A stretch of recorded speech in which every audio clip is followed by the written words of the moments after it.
கோவை பாப்பநாயக்கன் பாளையத்தில் உள்ள மணீஸ் பள்ளி வளாகத்தில் ராதாகிருஷ்ணனின் பரதநாட்டிய அரங்கேற்ற நிகழ்ச்சி நடைபெற்றது.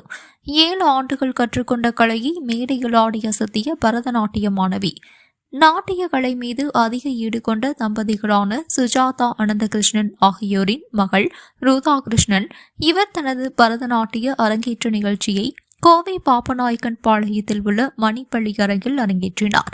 முன்னதாக செய்தியாளர்களிடம் பேசிய ராதாகிருஷ்ணன் கூறும்பொழுது, கடந்த 7 ஆண்டுகளுக்கும் மேலாக பரதநாட்டியம் கற்று வருகின்றதாகவும், தனது குழந்தை கால பருவத்தின் பொழுது பள்ளியில் நடைபெற்ற நிகழ்ச்சியில் மேடையில் தனி பாடலாகத்தான் நடித்தபோது பொதுமக்களின் ஆரவாரம் தனது நடன ஆர்வத்தை ஏற்படுத்தியது எனவும், இந்தியாவில் இருந்து அமெரிக்கா சென்ற பிறகும் இந்திய நடன கலைகளின் மீது அதீத பற்று தனக்கு ஏற்பட்டது. இந்திய நடன கலைகளை கற்க வேண்டும் என்ற ஆர்வம் அதிகரித்து வந்தது. இதனை அறிந்த தனது பெற்றோர் குரு கலைமாமணி விருது பெற்ற பாலாதேவி சந்திரசேகர் நாட்டிய பள்ளியில் நடனம் கற்க சேர்த்து விட்டனர். இவரது மாணவியாக கடந்த 7 ஆண்டுகளாக பரதநாட்டிய கலையை நன்கு கற்று இன்று அனைத்து பெரியோர் நடன நாட்டிய ஆசிரியர்கள் முன்னிலையில் அரங்கேற்ற நிகழ்ச்சியை நிகழ்த்த உள்ளதாக கூறினார் என்பது குறிப்பிடத்தக்கது. வணக்கம். பேர் Baladevi Chandrasekar, Kalaimamani awardee of Tamil Nadu government. இங்கே இன்னைக்கு நம்ம ஸ்னாப்பா அகாடமி என்னுடைய ஸ்டூடெண்ட் ராதாகிருஷ்ணாவுடைய அரங்கேற்றம் அண்ட் என்னோட சொந்த விஷயமாகவும் நிறைய ஒர்க்குனால வந்தேன். நான் இங்கே கோயம்புத்தூர் கொங்கு நாடு ரொம்ப interesting place, both for business culture எல்லாத்துக்கும்.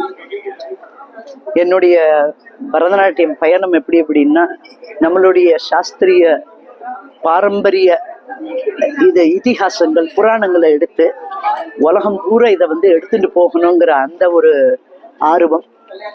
அதனால அதுதான் என்னுடைய மெயின் கோல். அதனால இங்க மாத்திரம் இல்லாம, நம்மளுடைய தமிழ்நாட்டுல மாத்திரம் இல்லாம, இந்தியால மாத்திரம் இல்லாம, உலகம் போற இது இந்த மாதிரி ஒரு கலையை நம்ம எடுத்துட்டு போகணும் அப்படிங்கிற ஒரு இன்ட்ரெஸ்ட். அதனால ஆராய்ச்சி பூர்வமா இந்த நாட்டியத்தை படிச்சு சில ப்ரொடக்ஷன்ஸ் எல்லாம் பண்ணியிருக்கேன். என்ன நந்தனார் சரித்திரம், MLB ஃபேவரேட்ஸ், கிருஷ்ணார்ப்பணம், உத்தவ கீதை, இப்போ பிருகதீஸ்வராங்கிற ஒரு ப்ரொடக்ஷன் பண்ணினேன். அது நம்ம தஞ்சை கோவிலை பத்தி. அது 10ஆவது நூற்றாண்டுல ஒரு தேவரடியாள் பெண் எப்படி உருவம் அருவம்ங்கிற ஒரு கான்செப்ட்.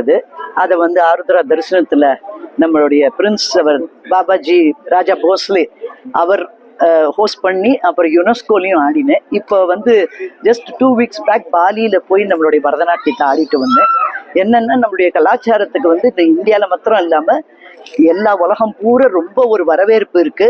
அதனால நான் இருக்கிறது அமெரிக்கால. ஆனா இங்க இருக்கிற தஞ்சையில எப்படி இந்த கலை வளர்றதோ அந்த அளவுக்கு அங்கே வளரணும்.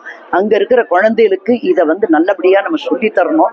சொல்லி தந்து அவங்களும் இந்த சாஸ்திரிய நாட்டியம்னா என்ன, இதோடைய நுண்ணிப்புகள்லாம் என்ன, ஒரு பெரிய புஸ்தகம் நம்ம நாட்டிய சாஸ்திரம்னு இருக்கு, நம்முடைய தமிழ் புஸ்தகங்கள்லாமும் இருக்கு. எப்படின்னா, இந்த நம்முடைய இது என்ன லக்ஷியான்னு சொல்றோம். லக்ஷணான்னா எல்லா அடவுகள் எப்படி படிக்கணும், கரணங்கள், நம்மளோட கோவில்கள்லாம் சிற்பங்கள்லாம் இருக்கு. சிதம்பரத்துல, சாரங்கபாணி கோவில்ல, அப்புறம் பிருகதீஸ்வரர் கோவில்ல இருக்கு. இதெல்லாமே எடுத்து அந்த குழந்தைகளுக்கு நான் சொல்லி தந்துருக்கேன். இது மாத்திரம் இல்லாம பெரிய பல்கலைக்கழகத்துல பிரின்ஸ்டன் யூனிவர்சிட்டி, யூபென், மவுண்ட் ஹாலியாக், ஏஷிவா, வேசர், யூபென், இந்த மாதிரி பெரிய பிரபலமான யூனிவர்சிட்டிஸ்லையும் ஒரு 13 வீக் செமஸ்டர் கோர்ஸ் நம்ம டான்ஸை பத்தி. டான்ஸுங்கும் போது, நாட்டியம்ங்கும் போது சங்கீதம், நாட்டியம், அதை சார்ந்த ஒரு சிற்பசாஸ்திரங்கள், அப்புறம் நம்மளுடைய சம்ஸ்கிருதம், நம்மளுடைய தமிழ் எல்லாத்தையும் சேர்த்து தான் நான் சொல்லித்தரது எல்லா குழந்தைகளுக்கும். அதனால இங்க இருந்தது ரொம்ப சந்தோஷம். அனந்த் அண்ட் அவளுக்கு ரொம்ப அவளுடைய வார்ம் ஹாஸ்பிட்டாலிட்டிக்கு ரொம்ப நன்றி. அண்ட் திரும்பியும் வரணும் கொங்கு நாடுக்கு. நிறைய விஷயங்கள் இங்க பண்ணணும். இங்க எல்லாரும் இந்த மாதிரி ஒரு பெரிய ஒரு கலைக்கு ஆதரவு கொடுக்கணுங்கிறத நான் வேண்டிக்கிறேன். நமஸ்காரம், வணக்கம்.